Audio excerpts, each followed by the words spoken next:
All right. As we wait for people to come in, we already have a few participants. Welcome, welcome, welcome. I'm excited if you can't tell, but I'm always excited. But I'm even more excited tonight because I get to host you all and this wonderful, wonderful woman that we have as our guest tonight. As you come in, we'll probably get started in like a minute or so. I just want to wait for people to come in. Please put in the chat where you're watching from, if you don't mind. You don't have to put your exact address, but we would love to know the city and or the state that you're watching from. That gives us an idea of where everybody is, which is absolutely awesome. And people are filing in. And all right, we already have some good evenings and all of that. Let's see where we have people watching from. All right.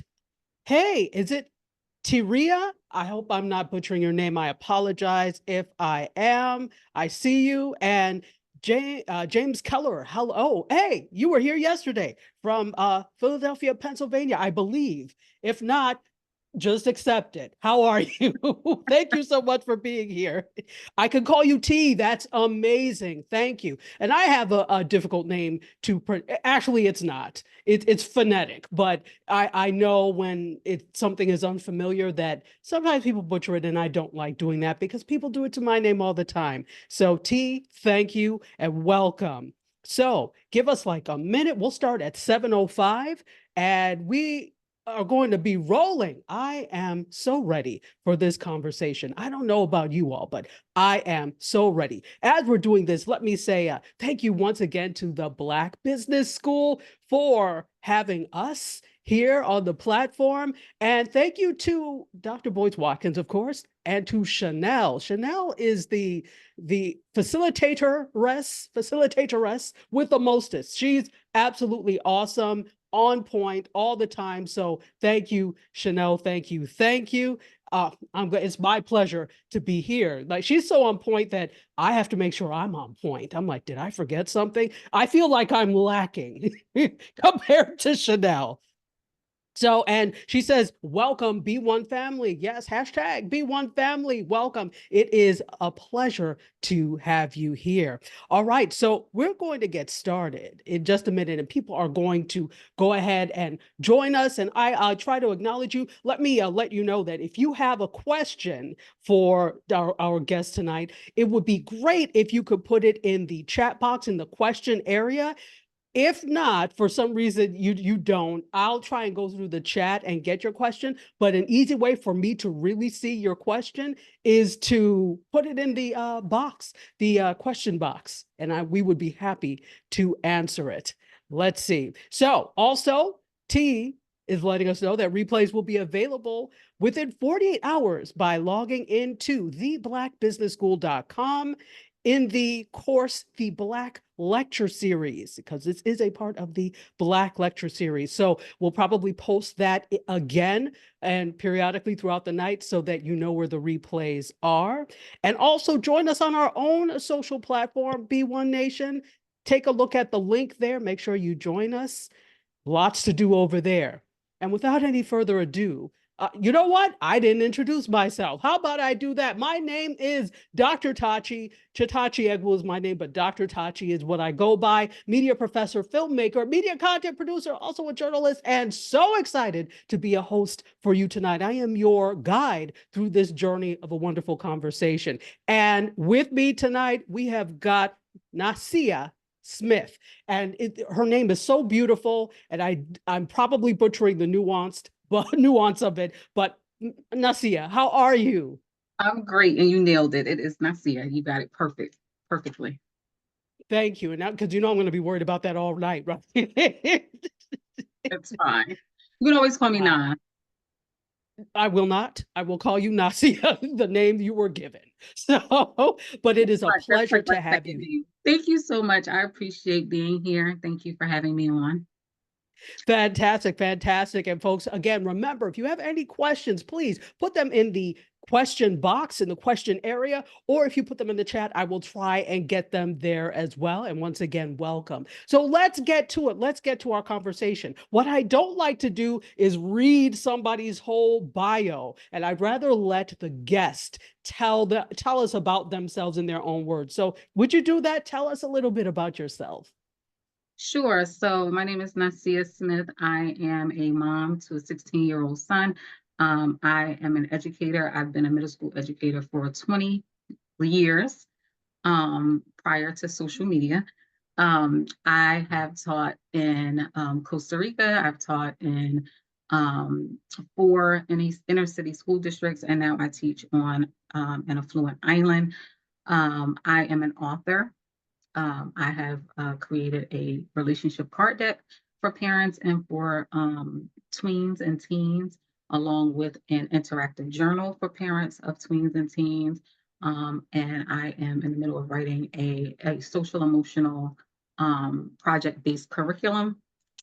And I am a speaker and I am a parent coach, and I also have an education consulting company where we help parents and teachers to grow our children and to grow with our children. So that's a What little don't bit you do? about me. I know a little bit of everything, but that's me in a nutshell. I've been working with middle school students and parents for all my life. Wow. Well, let me ask you then, what are some of the changes that you've seen between when you first started your educator's journey to now in terms of the parents and also the students? Um, a lot. I've seen a lot of changes. In terms of the students, I will say one of the biggest changes that I really just grapple with every day is the amount of information that they have at their fingertips. So with that information, it comes great responsibility, and not having um, the ability to process that information, it's a lot of bad choices that our students make because they are online and they are seeing a lot of groupthink.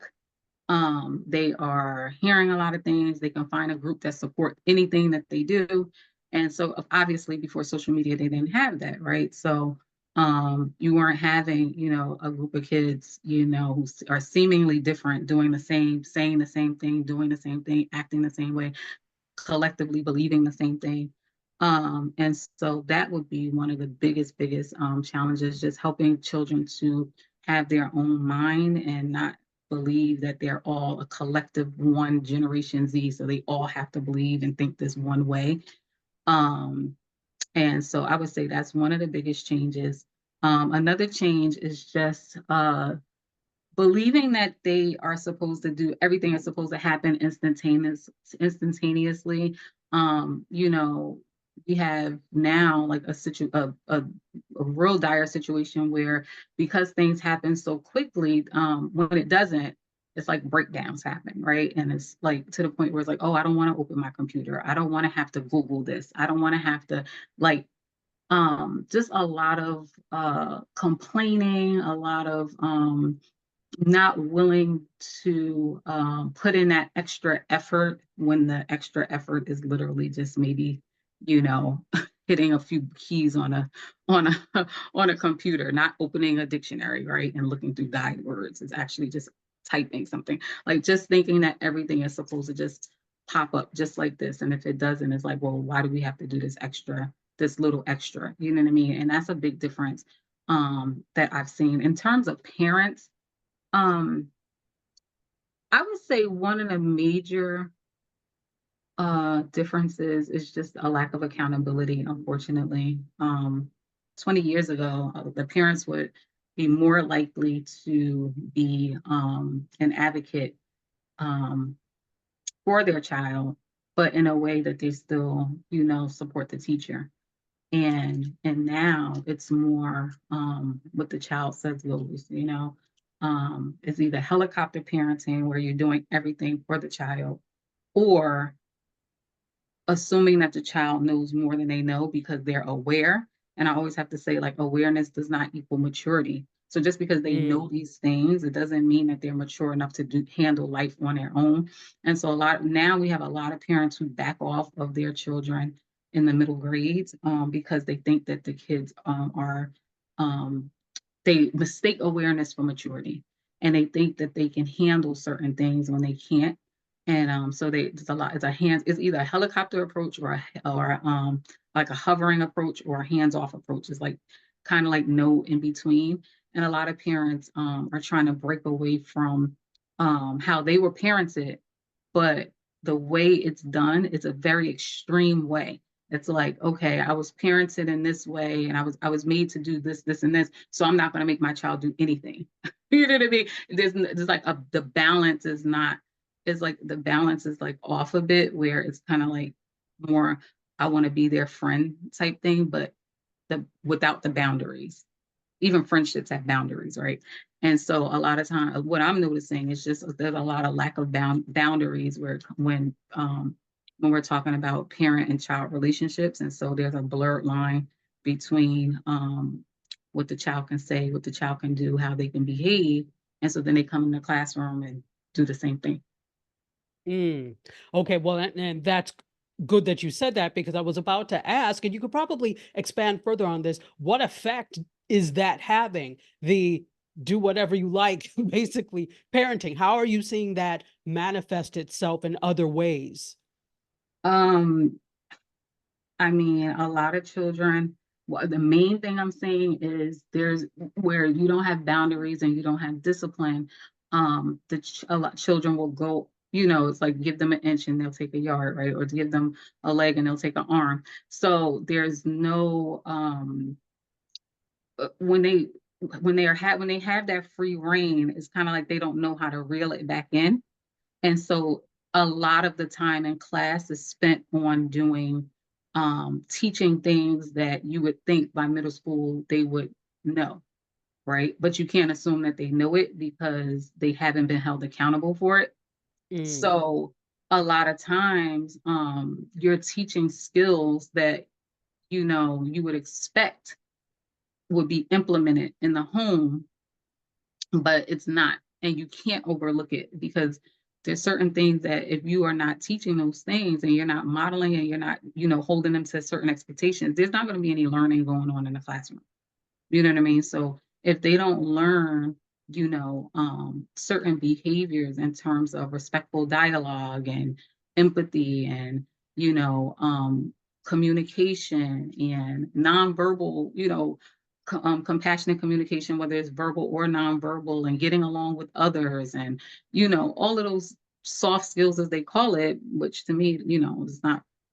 I mean, there's no learning happening without those skills, right? And right. so you see a lot of behavior issues, but one of the things that I like to look at is, well, what's the skill that's missing, right? Like I don't look at it as, okay, this child is a bad kid, or they're this. I look at, they're exhibiting this behavior because there's some type of skill that's missing, and my job is like figure out, well, what is that skill that's missing and how can I teach them that skill? Now, once I teach them that skill, I'm gonna need you to implement that skill. You know what I mean? Right. Like I taught you some strategies and I'm going to need you to utilize those strategies. But I can't assume that you already know the strategies, right? So but once I teach you ways that we can communicate what you need to say effectively, or ways that you can, get your point across in a way where you're not being disrespectful to me or you're disrespectful to your classmates, or, things that you might say at home that you're not going to say in this classroom, or things you may say with your siblings, but it's not happening here. You know what I mean? Once we talk about those forbidden words, I call them, like we have certain words, forbidden words. Yeah, you can say it at home, you can say it here, but it's not happening in room 33. Like once I implement all of that, and now we can start with the understanding. But I can't assume when they come in, like, oh, you've been in school, you're in eighth grade, you should know how to do this, that, and the third. Yeah, they should, but unfortunately, that's not happening. So I have to Right. make sure I lay my foundation and teach them strategies, because it's easy to say that, oh, you can't do this, but it's like, I try to focus on how should you do it?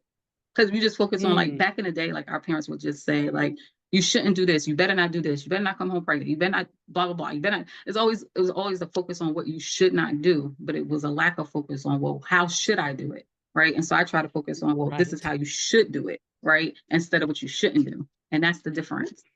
Which is excellent because in addition to the lack of education on what you should do, it was also lack of reasoning as to, and I'm not saying that you have to reason with something. It was just like, because I said so. And then Right. you walked away without an understanding of why this should be Exactly. the case, And right? no, that's a good point though, because I call that the dictator parent. Like, I still have parents who do try to parent in a dictator way.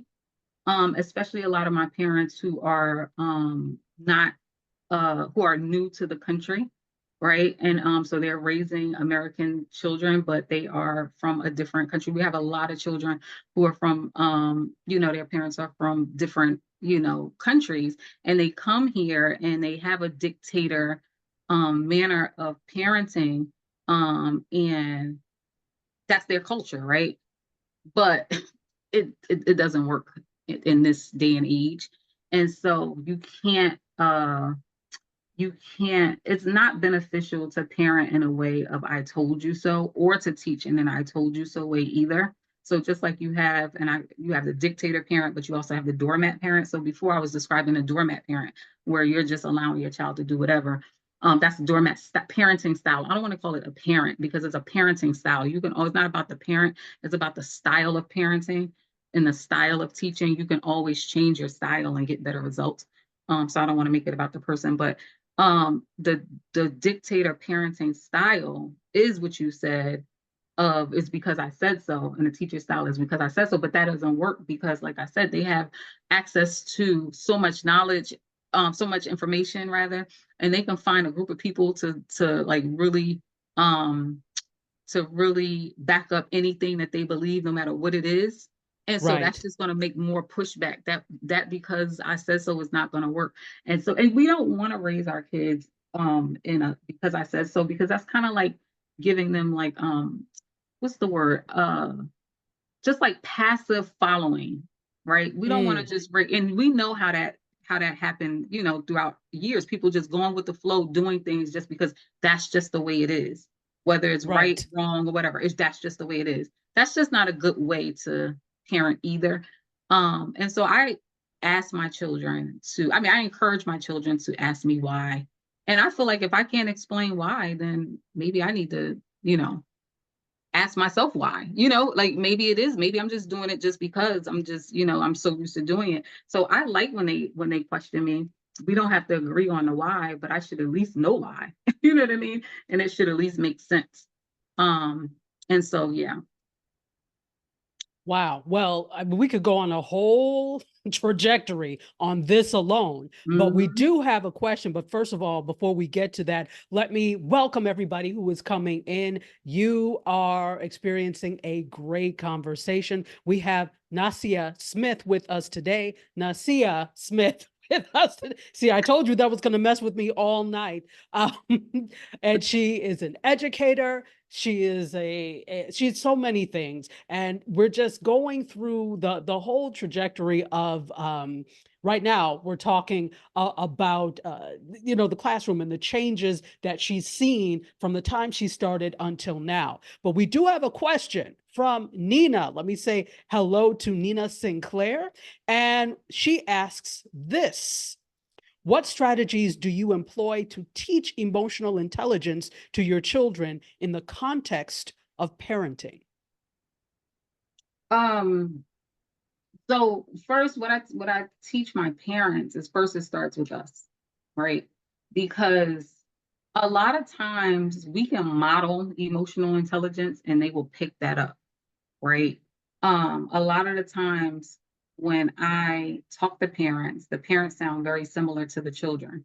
And so it's very clear where the mindset is coming from, of the children. It's easy to say these children, these children, these children, but a lot of times they are picking it up from the adult, right? And Mm. so, and that's something that, we just have to acknowledge, and we have to look within, right? For example, one of the things that is I see all the time is like kids complaining about, oh, it's Monday, right? But I hear adults saying that. I hear teachers Right. What saying, do you know from Monday? right, like you in my classroom, you're not allowed to complain just because it's a Monday. I mean, unless it's something legitimately wrong that happened, that's different. But just because today is Monday, but I hear adults say that, oh, it's a Monday, I'm here. Oh, you know what I mean? And so that in itself is like they get it from somewhere, right? And so when I talk to parents and when I talk to my clients, I teach them to go within first. So like the first part of it is all the discovery phase of like who you are as a person, what's your mindset, what's your emotional intelligence level, how do you see things, right? And I get that all out on the table. How are you parented? How are you not parented? All of these things we get out all on the table. And then we do that whole deep dive self-awareness discovery phase where we're looking at who they are, right? And then match it up with who their children, um, how their children behave, right? And then a lot of times you can see a lot of similarities. And it may not look exactly the same, but it may come out in a different manner.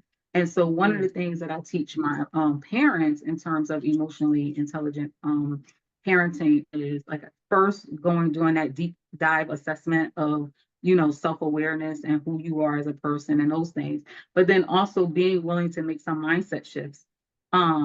Because a lot of times parents want to jump right into the kids, but I'm like, no, we're not even talking about the kids yet. First, we have to talk about ourselves, right? And we have to make some mindset shifts, and we have to be committed to say, like, first, we can't parent the way we were parented. We Right. have to make that commitment, right? And then we also have to be willing to unlearn some things, and not think that we know everything just because we're the parent, and we have to be willing to unlearn some things. We have to be willing to address our childhood trauma, because sometimes it's our trauma that's raising our children. Period, Mm. and we're raising them from a trauma lens, and so they are picking that up. So we got to be willing to address that, right? And then we also have to be willing to set parenting goals, right? Teachers have goals for your children. Like we have to set goals for your children. When children come in, we look at them, we look at what they did last year in terms of their data and things like that. We look at what they're doing now, and then we have to set goals for them for the year. So if a teacher is setting goals for your child, you should be setting goals for your child, and you should be setting goals for yourself as a parent. And you should be working with the teacher to say, listen, I know my child is here in terms of, if we're talking emotionally too, not just academically. My child is Okay. here. Yeah, like my child is here. My child is able, depending on the age, of course, right? My child is able to do X, Y, Z, whatever in terms of emotions. Um, Not just academics. And so I would like to see them grow to here. Like, for example, my child is always, down on themselves, right? They don't try new things. They don't make new friends. They speak negatively, upon themselves. And I would like to see them not do that by this time, right? I would like to Mm. see them have a better, positive mindset. I would like to see them make at least one new friend. I would like to see them try a new sport or try a new club. I would like to see them, you know, um, grow in this area in terms of asking questions, whatever it is, all of those emotional things. If we have Yes. set parenting goals for ourselves and for our children, now we could work with the teacher and say, are you seeing these things? These are the strategies I'm using. What strategies are you using? Blah, blah, blah. And now you could work together and you can help your child grow emotionally on both fronts. A lot of times the kids are starting over in the classroom because the teacher's putting in, maybe putting in work in certain areas, but then it's not happening at home. Okay. Or the parent is putting in work in certain areas and it's not being upheld at home. I mean, in school, so you need to talk to the teacher. So those are some of the Mm. tools. Okay. And then I would say the third thing would be communication tools. That's my biggest thing. Okay. Every relationship starts with communication. So communication, I have a lot of communication tools in the tool belt to help with building relationships as well. I mean, with Mm. and emotional parenting as well.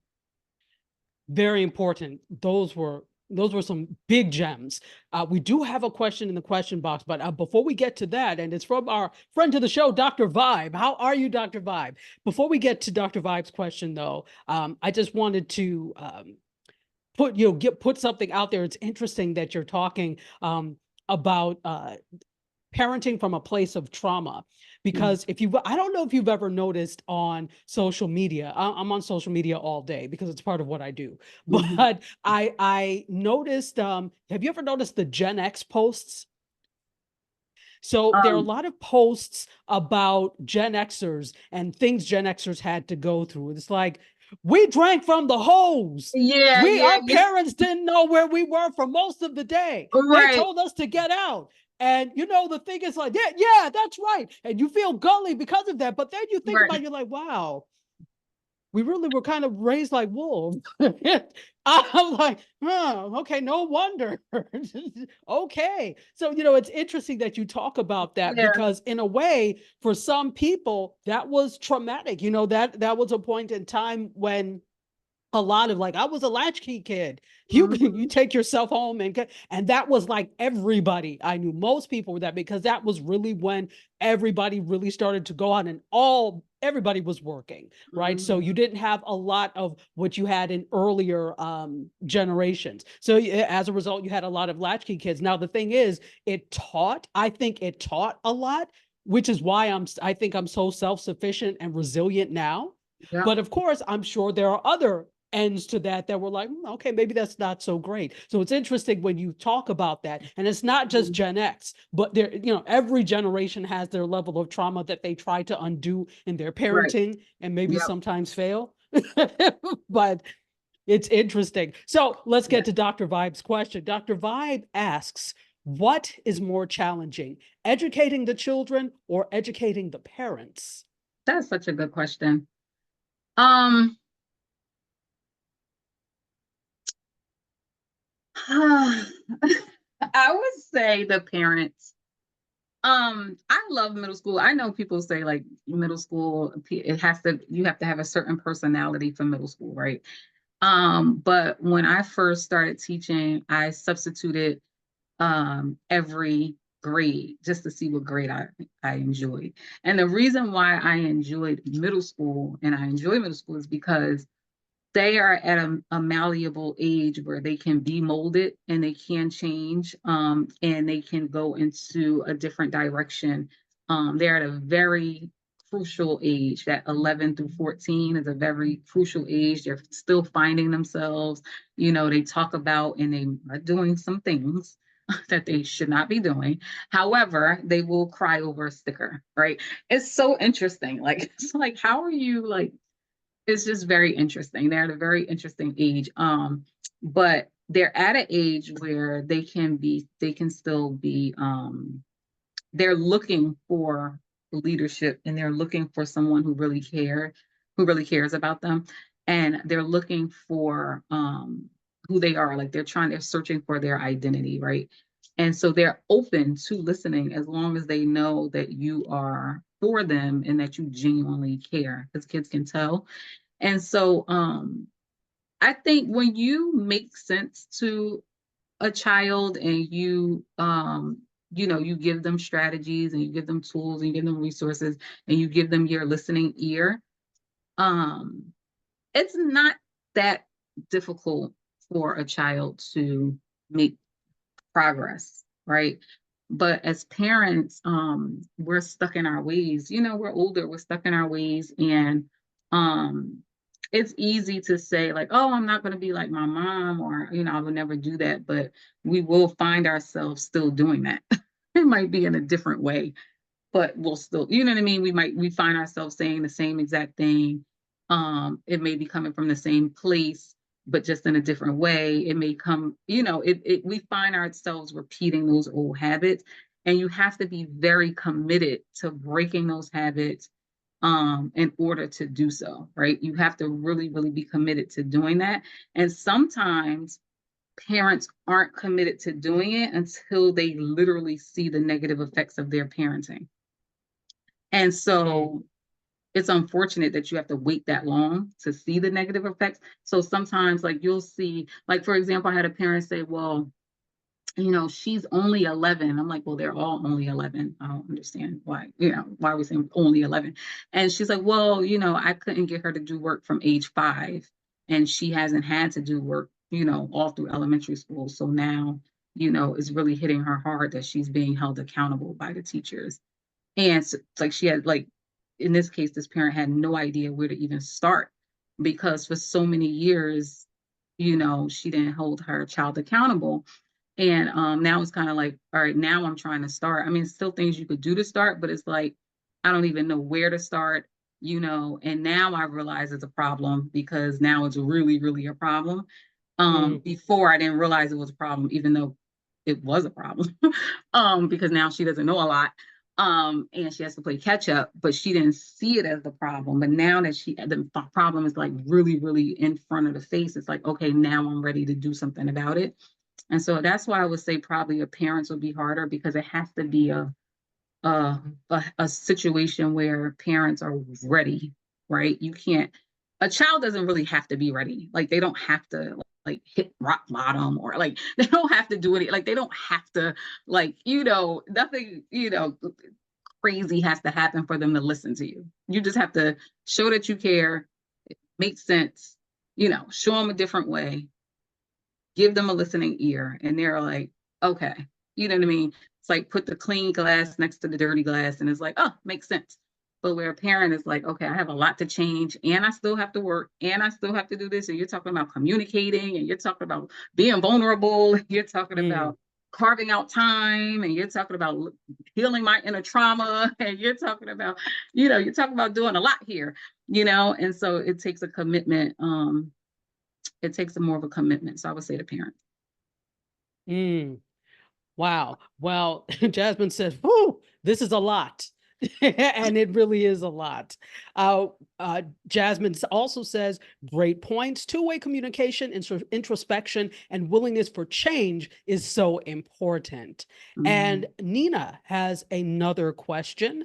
And so before we get to continue with our line of questioning, I'd love to answer this, or love you to answer this. In what ways have you adapted your parenting style to align with the unique characteristics and needs of Gen Z?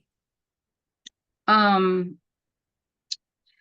well, I've adapted my parenting style. I'm always adapting my parenting style, because as your child gets older, you grow with your child, right? And so, for example, I would say that I was probably more of a dictator when my child was when he was younger, and he, for example, with the phone, right? So I would say, like, you're only going to use the phone between this time and this time, and the phone needs to, it's so funny, I bought this thing. I bought this little time thing for my son when he was about 14, and it's like you put this thing on here, and like you put a lid, it's a lid, and you put the time, you set the time, and then it pops open. Oh, And oh, is that's for phones? it's for phone. It's for anything. It's for anything. But Oh, you put it in there, you set the time, and then it's supposed to pop open. And my son was like, I said, well, I'm going to help you with self-management, and this is how we're going to manage. And he said, well, I don't trust that thing. And it's so funny he said that, because I actually had to break it open. It never popped open. So he actually had I guess he had a good hunch, but I still use it for a visual for one of my talks that I do. But uh, so he said to me, he was like, I don't trust that thing. He said, is there another way you could teach me about time management and self-management? And so he said, how about I put my phone in your office while I'm doing my work? Because my thing was, well, you're distracted by your phone, right? You don't need your phone. So let's put it in while you're doing your work. And then, and he said, well, can I just put it in your office? And then, so instead of me being a dictator and saying, no, you have to do it this way, it's no. I mean, it's, yeah, you can put it in my office as long as it can stay in my office. And if that's a good self-management tool for you and it works, then fine. Like, I'm not going to, it doesn't have to be my way, right? It's not like mm, my way or the highway. Like, as long as you're learning the tool of self-management, right? What I'm a doormat style would say, well, you could do what you want. Keep the phone in your room. I know it's not helping you, right? I know you're not getting the work done. But if you want to keep the phone in your room, do what you want to do. You'll see how your grade ends and blah, blah, blah. And I'm just going to let you do what you want to do. That would be doormat parenting, right? Okay. But and the dictator would be like, no, you have to put it in here, right? You have to do it how I want to do it. But an active parenting style, and that's what I talk about, that's what I teach, is how to be an active parent. An active parenting style is you partnering with your child and you coming up with the solution. Well, actually, hopefully they're coming up with the solution and they're able to, you just monitor it to make sure that they're able to stick to the solution. You may have to tweak it, right? If it's not working. That's how you monitor your parenting. That's how you become an active parent. And so with that situation, him putting the phone in the office worked. So Mm, fine. Now you just learn how to self-manage yourself, right? But if I see that it's not working, we have to come up with a different strategy. Maybe it's not the thing that I purchased, but maybe it's something else, right? But we have to come up with something where it's going to work, because when you get out into the real world, like I'm not going to be there to be like, hey, put your phone in this thing. You know what I mean? Like you're going to have to come up with those strategies, right? And so I adapt my style as my child gets mature and as he's able to handle more leadership responsibilities, then you expand with your child. That's called active parenting. So you see that they don't need the support anymore, and then you start to expand. But a lot of times the support is never given, right? mm, If the support is never given and you assume that your child should just be able to just do these things, that's the problem, right? It's like, oh, you should just be able to just go in there and do your homework, get off your phone. Well, you can't even get off your phone for an hour. You were scrolling on your phone for an hour. So if you're a mm, grown adult and you're scrolling on your phone for an hour when you were supposed to be doing this, why in the world do you think a 14-year-old, a 15-year-old, 16-year-old is going to be any different? Right. And so if I know that I'm easily distracted with my phone, you have to know that your child is going to be easily distracted. You know what I mean? So it's just giving those supports and like not assuming and thinking that they're supposed to be able to do this just because they're this certain age or whatever, and giving them a tool or a strategy to help. And that's what I do as a parent in terms of just being adapting to who my child is, and then my parent, and adapting my parenting styles, right?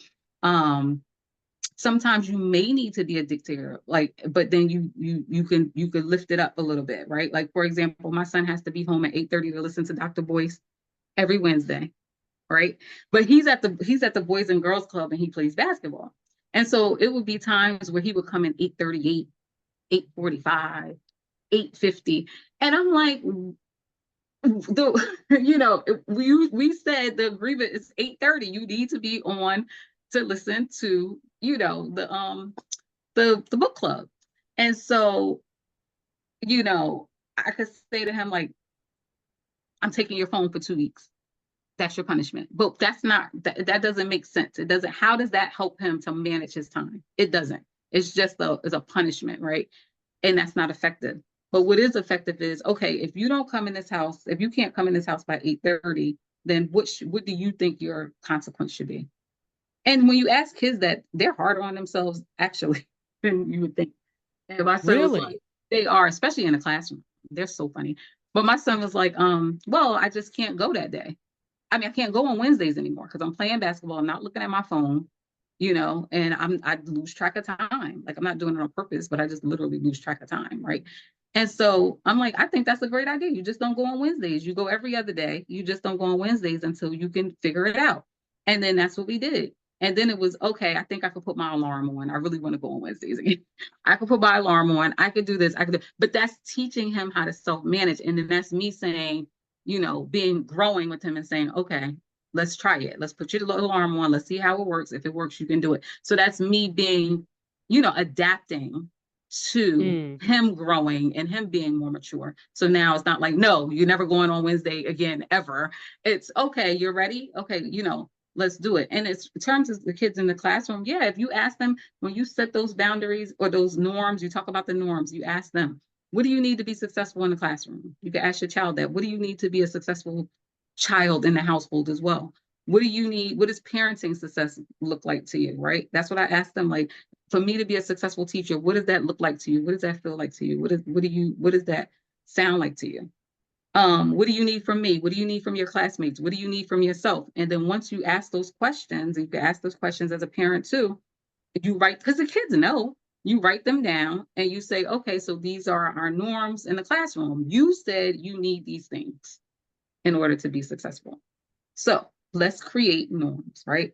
Now, what do you think should happen if someone breaks the rule? And they're like, suspension. I'm like, geez, I wasn't even thinking about all of are hilarious. Like they will go off the deep end. They're like, like they will go off the deep end. I'm like, okay, we're not gonna suspend you for that, but we'll do Well, it. is And it they because, not to interrupt you, is that because they're used to an atmosphere of punishment that they come up with such harsh consequences? no, they're just like other people getting in trouble, and when it's them. So Okay. All right then. if it's somebody else getting in trouble, they're like, yes, let's go for it. But then if it's them, they're like, I didn't even do anything, blah, blah, blah. It wasn't me. So yeah, it's just them. It's just like at home when you have two siblings, you want your sibling to get in trouble. You're sitting there Wow. waiting, you're watching them get in trouble. You know what I mean? It's that type of energy. Like, oh, you're laughing at them because they're getting, in trouble or whatever. It's that type of energy. I But when would it's them, it's never. like, I exactly. would never. But when it's them, it's like, oh my gosh, I can't believe it. No, I was just, they're trying to talk their way out of it. But yeah, so I hope that answered the question. I know that was a long answer, but No, not at yeah. all. Not at all. I think it gave good context and it's a point to think about. So thank you for that. Can we go backwards for a moment? And I realize we didn't really give a definition of emotional intelligence. Now, I tend to use this word all the time. I'm like, clearly, this person lacks emotional intelligence. And I don't even really know if I understand and fully grasp what that is. So, can you provide a working definition for us?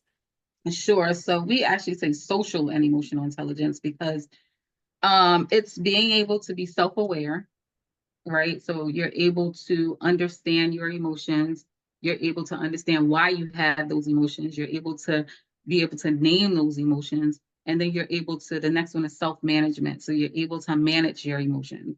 You're able to manage your triggers. You're able to manage your thoughts, right? You're able to do something with those things and you're not allowing your thoughts and your emotions to run your behavior. So you're self-managing. And then the next one is social awareness. You're able to realize how your actions affect other people. You're able to show empathy. You're able to communicate with empathy. You're able to engage with other people, right? And interact with other people, both online and in person. And then the next one is being responsible. You're able to make responsible decisions. You're able to know the consequences of your actions. You're able to weigh the pros and cons of your actions. You're not just out making rash decisions and not being accountable for the things that you do. And then lastly, it's um, relationship building. Like, how are you able to build relationships with others and be in community with others? So that's basically what social emotional intelligence is in a nutshell. Those 5 pillars are the pillars that make up social emotional intelligence. Thank you for that, because I think it's important that we understand that, since we're using that as the basis of our conversation. It also makes me know that we are doomed because half of adults don't practice or have that. We are doomed. Anyway, but no, seriously, thank you so much for that. Nina has a question, another question. Can you provide insight into effective classroom management techniques that can be applied in a home setting?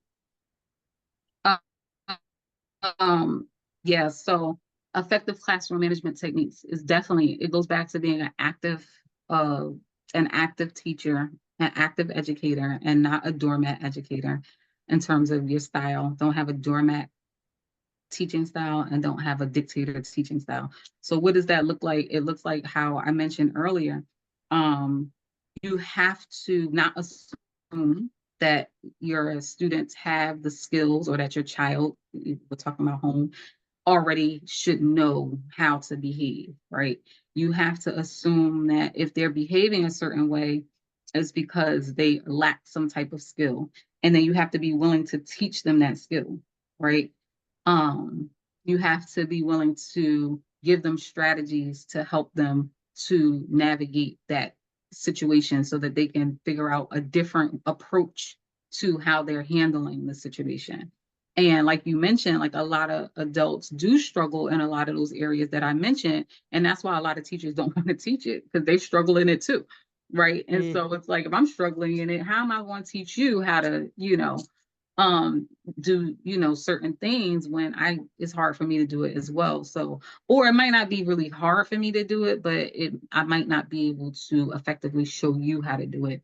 And so you do have a lot of teachers who push back on, because there's a push for specific social emotional teaching.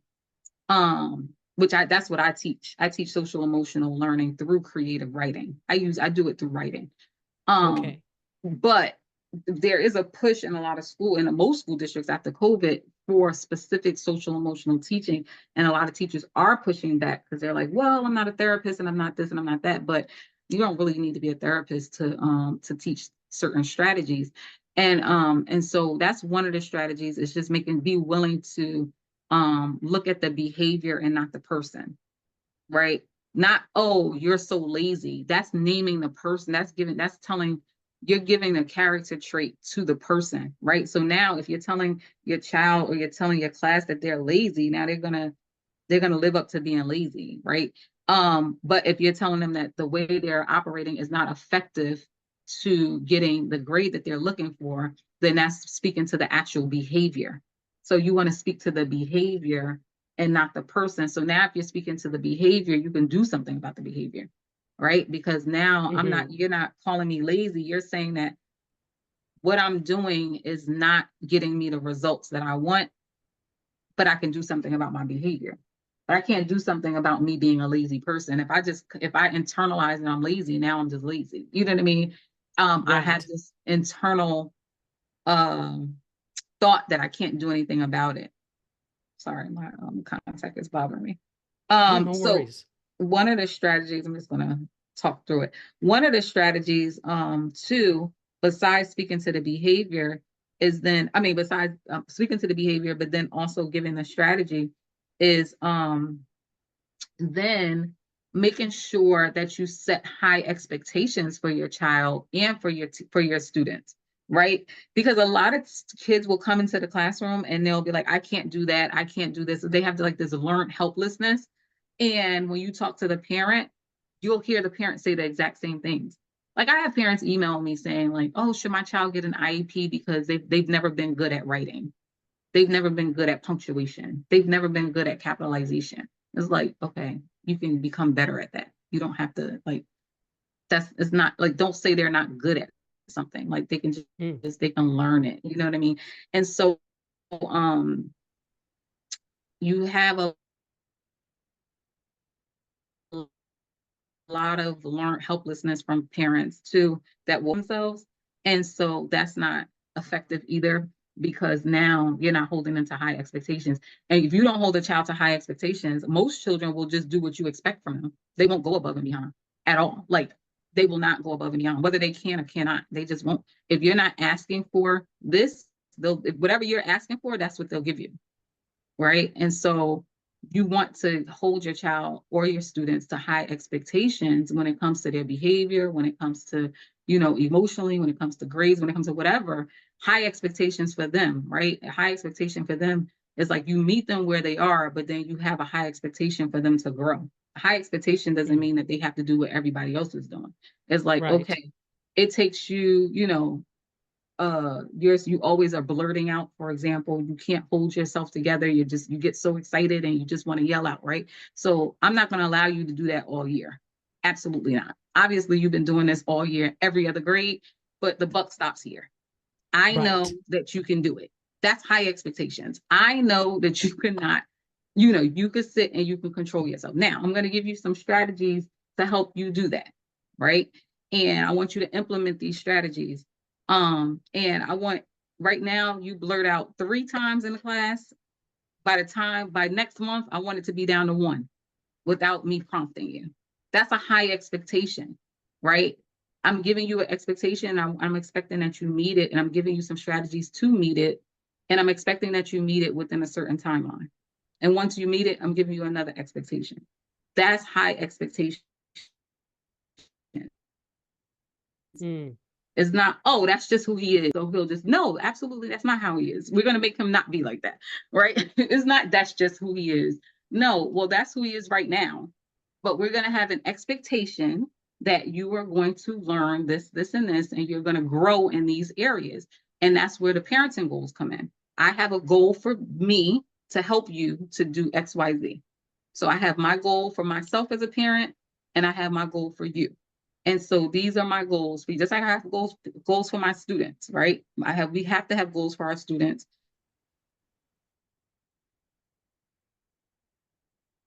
In most districts, every district, same thing as a parent. I want you to do this, and this is how I'm going to help you, and this is my goal, and I want you to grow in that area. One of the areas that I had to help my son grow in was advocating for himself. He would never ask questions. He would never raise his hand. He just was so, I don't know what it was, but he just would not advocate for himself in middle school. And my goal for him was to start advocating for himself, but I had to give him some um strategies to do it. So maybe you could send an email. Maybe you can wait after school and ask. You don't have to raise your hand in class. Maybe you can write it on a piece of paper and slip it to your teacher, right? Maybe you can you know during lunchtime until you feel comfortable enough to advocate for yourself. But what I'm not going to do is say, oh, he's just shy, or oh, he's just, he's just never going to advocate for himself. That's just how he is, blah, blah, blah. Now he sends emails, he CCs me on the emails, he stays after school. I don't have to talk about him advocating for himself. In fact, his teachers emailed me and say, oh my gosh, like he is like complete, like night and day. But that took a few years for him to get there. And it took me literally telling the teachers, like, this is what we're working on. We're working on this, and I want to see him do this, and he knows that he should be doing this, and blah, blah, blah, blah, blah. You know what I mean? And telling them. And yes, it's okay to call his name out, because teachers would be like, oh, I don't want to call on him and make him. No, call him. He's fine. He likes when you draw him in. He does not feel no pressure. He actually likes to be drawn in, because he knows he daydreams and he drifts off, and he, sometimes is not, paying attention. So he likes to be drawn in, but that goes to knowing my child, and having a conversation with the teacher. And so yeah, just to wrap it up, I would just say literally the strategies that you apply in class, a lot of them can be used at that house as well. A lot. Wonderful. Those were all excellent techniques. So hopefully, Nina, that answered your question, because it was quite robust. So thank you. As we start to wind down this conversation, I wanted to talk a little bit about, you have experience because you did a study abroad in Costa Rica, correct? And so I don't know, I'm assuming you speak Spanish because you also translated from Spanish to English, correct? Well, I would say I understand Spanish better than I speak it. I don't speak it much at all. I thought I was going there to learn Spanish, but to my surprise, we couldn't speak it at all. We just had to like translate what they were saying into English, which is why I can understand it a little bit better. And I wasn't there for too long. I was only there for a summer. Okay. Yeah. Well, can you speak to the importance, because that was something that stood out. Can you speak to the importance of understanding different language, for children understanding different languages, and how that affects other learning? I don't know if you can, but I think that would be important. Well, I have a lot of students who, like I said, who are so we have so many different cultures here. And we have a huge Latino population. So we have a lot of we have a lot of languages here as well. And I do think that it's important that if students can learn it like earlier, the earlier the better. It's great, because then because they learn easier. They're like sponges when they're younger. But if they can also hold on to their language, their native language, and adapt, into English, and have these different languages, but then also kind of like what's the word I'm looking for? Not be afraid to, because what I see in a lot of students is they don't want to speak their native language because they're in America, right? And so we are trying to teach students to embrace being multicultural and multilingual, because um, you don't have to just assimilate into one culture just because you're here.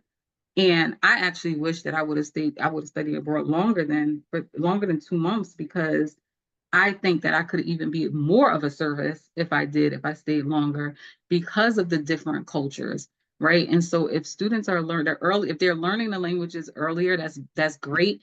And if they already have the language, encouraging them to still keep the language, because a lot of them don't want to keep it once they come here. They're just like, oh, I'm American and blah, blah, blah. They kind of want to throw away, their culture. And I see that a lot. And I'm just like, you really should hold on to both. And because there's so much value in being lingual. And it goes back to that empathy piece, and it goes back to that relationship building piece, and it goes back to that being able to community build piece, right? You're just able to connect with so many different people. And so that's one of the things that I think is a something that we should encourage our students to do, especially our black students. Absolutely. And then finally, I wanted you to speak about Project Diva, what that is. Well, Project Diva is actually an organization that I work with. It's not my organization, but it's a girl Okay. organization in Minnesota. It's a great organization, and I am the self-love facilitator in that organization. And I facilitate the self-love portion of their curriculum, or their not their curriculum, because it's my curriculum, but their program. And so I work with 20 or so girls virtually every month. We meet and we do self-love sessions, and then we do step ladder goals for the month, where they have their goal, and then they talk about what steps they're going to use to get to that goal. And then I check in with them every week. I'm checking in with them, making sure they're reaching their goals, and that they're getting to their goal for that month, and that they're